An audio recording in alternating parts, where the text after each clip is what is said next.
To prepare WPO 365 to restrict access to members of a specific Azure AD group, or to dynamically assign a WordPress role based on the user's Azure AD group memberships, we need to update its configuration.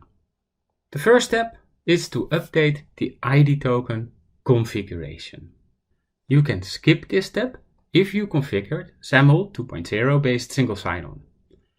In any case, is also updating your ID token configuration so that the ID token contains a list of all the Azure AD group IDs that the user is a member of, an optional step.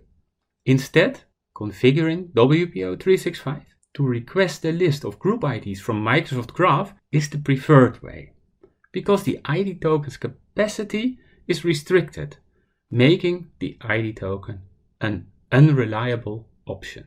To update the ID token configuration, we need to navigate to the plugin's integration page. From here, we can very easily navigate to the application that we registered in Azure Portal, in Microsoft Entra ID, by clicking the View in Azure Portal link that we see for the app-only application client ID. If the application access section of the integration configuration page appears to be unconfigured, then you probably have not yet configured application permissions to support application-only scenarios. There's a separate tutorial for this, so please perform the steps explained in that tutorial first.